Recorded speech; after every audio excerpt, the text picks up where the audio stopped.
Il est là. Il est là assis.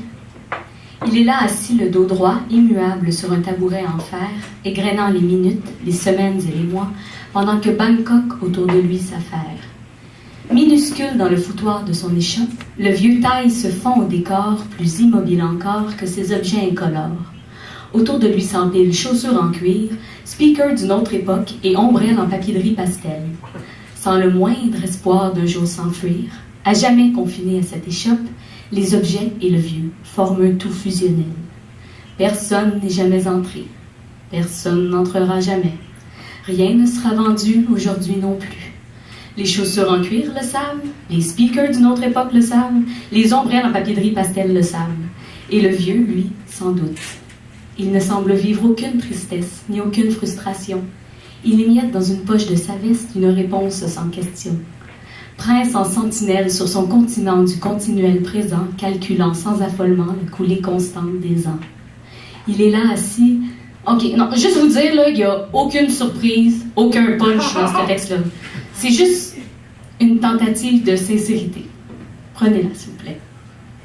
Donc, il est là assis, le dos droit immuable sur un tabouret en fer, égrenant les minutes, les semaines et les mois, pendant que Bangkok autour de lui s'affaire. Il est là au moins depuis toujours. Ses traits sont creusés par la même eau que la Nam Chao Phraya. Il porte la même sagesse.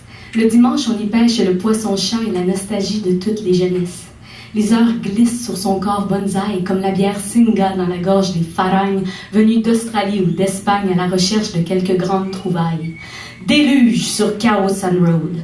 À bout de souffle et de certitude, fiers pourtant, confiants, ils avancent. Ils sont prêts à fouiller partout, vraiment n'importe où, pitié pour trouver l'extase. Ils savent dire « Sawadika »,« Cap Kun Krap » et quelques autres phrases. Dans le curieux parfum de merde, de feuilles de lime et d'encens, ils avancent, n'importe où, oui, sauf dans la terrifiante richesse de leur propre silence. Heureusement, on vend des t-shirts imprimés de Bouddha et de fleurs de lotus et des dérivés d'opium pour te réaligner les chakras du troisième œil à l'anus. Oh, délices asphyxiés de Khao San Road, n'ayez crainte, il y en a pour tout le monde. De la tisane ayurvédique, des casquettes, des ponchos, et si ça suffit pas, il y a des ping-pong shows. Ah! Et pendant ce temps, dans l'échoppe poussiéreuse, le vieux est là assis, fixant la rue qui défile, les joues creuses. Ses doigts tordus abritent le précieux souci du détail, et son cœur la brume des montagnes de Chiang Mai. Ses yeux noirs brillent du mystère des étangs. Sans un geste, il existe, voilà tout, défiant le temps de lui enlever ne serait-ce qu'une parcelle de son âme d'enfant. Tout est calme et identique à la seconde précédente et à la suivante. Quand soudain, quelqu'un hésite sur le seuil de l'échoppe. Qui est-ce? Qui viendra briser le rythme du paisible misanthrope? Que se passe-t-il? Demandent les chaussures en cuir. Rien. Il ne se passe rien. Je vous avais prévenu, aucune surprise, pas même un peu.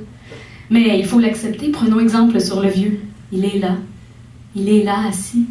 Il est là assis, le dos droit, immuable sur un tabouret en fer, égrenant les minutes, les semaines et les mois, pendant que Bangkok, autour de lui, s'affaire.